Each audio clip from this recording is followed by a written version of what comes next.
Module 175. This module is related with the industrialized Western nation in turbulent global economy, where our focus is on the geography of growth in high technology industry.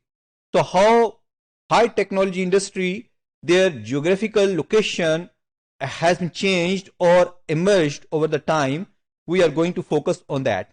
So again, focusing on the historical pattern, how things were moving across the time, 1948 to 73 was the time period when rapid economic growth happened, and reason was the perfect and widespread technological diffusion that was going on. So technologies were basically developed, and then it was properly diffused and properly used to generate different kind of goods and services.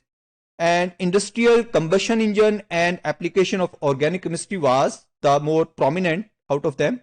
Then the newly industrialized countries, they compete with the mature manufacturing goods, so they became more mature in terms of their manufacturing. So their manufacturing is allowing to capture more a market share as compared to the core economies. And then the core nation prosperity actually totally moved or dependent on superior capacity, and that superior capacity actually again the function of technological innovation, and these technological innovations were developed by focusing on research and development. So core nations have to put more resources on research and development to generate more technological innovations, and these technological innovations are giving these core nations the competitive edge, and that edge is actually allowing these nations to hold their manufacturing market share. Otherwise, newly industrial countries are capable to easily get these share.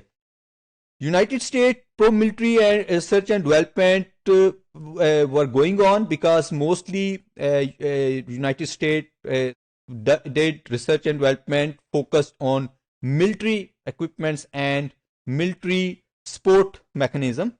The complex interaction was observed between military and civilian research. Specifically, it was observed when the US space program in 1960s happened and it was established. Then it was also observed that United Kingdom and the United States both research and development activities which were generating less economic benefit as compared to the Japan and West Germany, because the West Germany and Japan, they focus on consumer goods. So their major focus was on consumer goods, and that kind of capital goods which were helping to produce consumer goods. On the other side, UK and US, they were less relevant to the consumer market. They were more focused on military and such kind of research. So UK and US to an extent remain similar in terms of concentration of research and development with respect to the core periphery contrast. On the other side, the difference between UK and US research and development was the number of research and development locations, because the different urban system of two nations was there, because both nations have different urban systems, so automatically that has been caused the difference. And secondly, public versus private financing of research and development, mostly public focus or public financed research and development was made by the UK, and the major chunk of research and development which is being done in US was totally private. So that was another difference between two. Further conceptual challenge was observed regarding the production process and the commodities becoming increasingly knowledge based rather material intensive. Therefore, what has happened, their focus was on more knowledge intensive goods and services.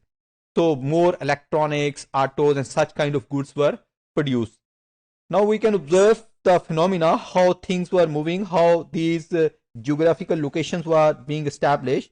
This circular area shows the US high tech industrial growth pattern, because if you observe the headquarters, these are the four major areas with respect to the research and development, four categories of research and development. 50% of cities attracted research and development activities out of whole country. So headquarter cities were shown by rectangle, circle manufacturing cities, triangle innovation centers, and steric innovation centers that type 4. So basically if you observe in this circle, the major concentration of headquarters cities, manufacturing cities, and innovation centers you will observe. So that was the pattern which has been established, and that was recorded in 1980 studies. This is available in this reference, so you can easily go through it and observe. Further, if you observe the UK situation, this is the United Kingdom selected research and development establishment, and again you will observe the concentration of these in a particular area.